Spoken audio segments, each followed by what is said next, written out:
Hello guys, welcome back to your channel. അപ്പോൾ എല്ലാവർക്കും നമ്മുടെ പുതിയൊരു വീഡിയോയിലേക്ക് സ്വാഗതം. ഇന്നത്തെ വീഡിയോ എന്ന് പറയുന്നത് ഒരു ഹോസ്പിറ്റൽ ഡേ വ്ളോഗാണ്. അപ്പോൾ ഇന്ന് അമ്മയ്ക്ക് ഹോസ്പിറ്റലിൽ കാണിക്കേണ്ട ദിവസമായിരുന്നു. അപ്പോൾ അമ്മയും അച്ഛനും കൂട്ടാണ് പോയിട്ടുണ്ടായിരുന്നത്.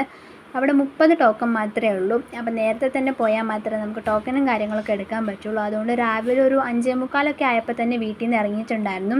അങ്ങനെ ഹോസ്പിറ്റൽ തുറന്ന് അവിടെ ക്ലീൻ ചെയ്യുമ്പോഴത്തേനും അച്ഛനും അമ്മയും അവിടെ എത്തിയിട്ടുണ്ടായിരുന്നു. അധികം ആൾക്കാരൊന്നും ഇല്ലായിരുന്നു കേട്ടോ. 8 മണിയാകുമ്പോഴത്തേനും അവിടെ ടോക്കണും കാര്യങ്ങളൊക്കെ കൊടുക്കാനായിട്ട് തുടങ്ങും. അപ്പോൾ ആ ഗ്യാപ്പിൽ അമ്മ വന്നിട്ട് ഫുഡ് കഴിക്കുകയാണ്. വീട്ടിൽ നിന്ന് ദോശയും പന്നിക്കറിയൊക്കെ കൊണ്ടുപോയിട്ടുണ്ടായിരുന്നു. അപ്പോൾ അച്ഛനും അമ്മയും കൂടെ കാറിലിരുന്നിട്ട് അതങ്ങനെ കഴിച്ചുകൊണ്ടിരിക്കുകയാണ്. സാധാരണ ഞാനും ടുട്ടുമൊക്കെ പോവാറുണ്ട്, പക്ഷേ ഇന്ന് ഞങ്ങളാരും പോയില്ല. ഞാനും ടുട്ടും അമ്മമ്മയ്ക്ക് വീട്ടിൽ തന്നെ ഉണ്ടായിരുന്നു. അപ്പോൾ രാവിലെ അമ്മമ്മ എഴുന്നേറ്റ് അമ്മയ്ക്ക് ദോശയൊക്കെ ചുട്ടു കൊടുത്തു. അങ്ങനെ ദോശയൊക്കെ പാക്ക് ചെയ്തിട്ടാണ് പോയത്. അല്ലെങ്കിൽ നമുക്ക് വിശക്കില്ല, നേരത്തെ ആണല്ലോ പോയത്.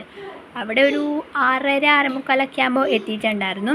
അങ്ങനെ ഫുഡൊക്കെ കഴിച്ചിട്ടാണ് ടോക്കൺ കൊടുക്കാൻ തുടങ്ങി. അങ്ങനെ നമ്മൾ പോയി ടോക്കനൊക്കെ എടുത്തു. 2ാമത്തെ ടോക്കനാണ് കിട്ടിയിട്ടുണ്ടായിരുന്നത്. ടോക്കൺ കൊടുക്കേണ്ട ആ സമയമാകുമ്പോഴത്തേനും അത്യാവശ്യം തിരക്കും കാര്യങ്ങളൊക്കെ ഉണ്ടായിരുന്നു. നമ്മൾ കാഞ്ഞങ്ങാട് അമ്മയും കുഞ്ഞും ഹോസ്പിറ്റലാണ് കേട്ടോ കാണിക്കുന്നത്. 10 വയസ്സ് വരെയുള്ള കുട്ടികൾക്കും പിന്നെ അമ്മമാരുമാണ് അവിടെ കാണിക്കുന്നത്. അപ്പോൾ ഇങ്ങനെ അച്ഛൻ ടോക്കൺ എടുക്കുമായിരുന്നു. അപ്പോൾ അമ്മ അവിടെ കസേരയിൽ ഇങ്ങനെ വെയിറ്റ് ചെയ്തിരിക്കുകയാണ്. അവിടെ രാവിലെ തന്നെ 24ൻ്റെ ന്യൂസും കാര്യങ്ങളൊക്കെ വന്നിട്ടുണ്ട്. അപ്പോൾ നമ്പർ 2 ടോക്കനാണ് കിട്ടിയിരിക്കുന്നത്. ഇനിയിപ്പോൾ 9 മണിയൊക്കെ ആകുമ്പോഴത്തേനും ഡോക്ടർ വരും. അതുവരെ നമ്മളവിടെ വെയിറ്റ് ചെയ്തിരിക്കണം. അപ്പോൾ 1ാമത്തെ ടോക്കൺ ഇല്ലായിരുന്നു. അതുകൊണ്ട് പെട്ടെന്ന് തന്നെ 2ാമത്തെ ടോക്കനെ വിളിച്ചിട്ടുണ്ടായിരുന്നു. അങ്ങനെ അമ്മ അവിടെ അമ്മയുടെ ലക്ഷ്മി മേഘ ഹോസ്പിറ്റലിലെ സ്കാനിങ്ങിൻ്റെ റിപ്പോർട്ടൊക്കെ നോക്കിയാണ് അങ്ങനെ അവിടെ നിൽക്കുകയാണ്. അങ്ങനെ ഡോക്ടറിനൊക്കെ കാണിച്ച് തിരിച്ച് വരുന്ന വഴിക്ക് മിൽമയിൽ കയറി. അപ്പോൾ അവിടുത്തെ ചായ കുടിച്ചു. അവിടുത്തെ ചായയൊക്കെ ഇങ്ങനെ അടിപൊളി ടേസ്റ്റാണ് കേട്ടോ. അങ്ങനെ അച്ഛനും അമ്മയും കൂടെ എന്തോ പറഞ്ഞ് വീഡിയോ എടുത്താണ്, എന്താണെന്ന് അറിയില്ല കേട്ടോ. അങ്ങനെ അവരവിടെ നിന്ന് ചായയും പഴംപൊരിയും കഴിച്ചു. അതൊക്കെ കഴിഞ്ഞിട്ട് പിന്നെ നേരെ തിരിച്ച് ഇങ്ങോട്ട് വരികയാണ്.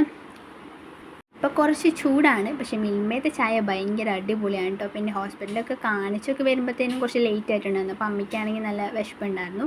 അങ്ങനെ പഴംപൊരിയും ചായയൊക്കെ കുടിച്ചിട്ട് നേരെ നമ്മളിപ്പോൾ കാഞ്ഞങ്ങാട് ഫാമിലി ബസാറിലോട്ട് പോവാണ്. സ്കൂളൊക്കെ തുറക്കാനായില്ലേ, അപ്പോൾ ബുക്കും കാര്യങ്ങളൊക്കെ വാങ്ങാം എന്ന് വിചാരിച്ചിട്ടാണ് പോയത്. അവിടെ കുറേ ഓഫറും കാര്യങ്ങളൊക്കെ ഉണ്ട്, ഇതിങ്ങനെ വീഡിയോസിലൊക്കെ കണ്ടിട്ടുണ്ടായിരുന്നു. അപ്പോൾ ഇതാണ് കേട്ടോ ഫാമിലി ബസാർ. പക്ഷേ അവിടെ കയറിയത് പോലുമില്ല.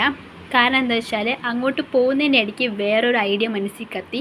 അങ്ങനെ നമ്മൾ അവിടെ നിന്ന് തിരിച്ച് നേരെ വീട്ടിലേക്ക് പോകാനുണ്ടോ. അപ്പോൾ വീട്ടിലേക്ക് പോകുന്ന വഴി കുറേ ഈ ഗുൽമോഹർ മരം എന്നാണ് എൻ്റെ ശരിക്കും പേര്, നമ്മളൊക്കെ പൂമരം എന്നാണ് കേട്ടോ പറയുന്നത്. അപ്പോൾ അതുണ്ടായിരുന്നു, അതിൻ്റെ വീഡിയോസും കാര്യങ്ങളൊക്കെ നമ്മൾ പിടിച്ചു.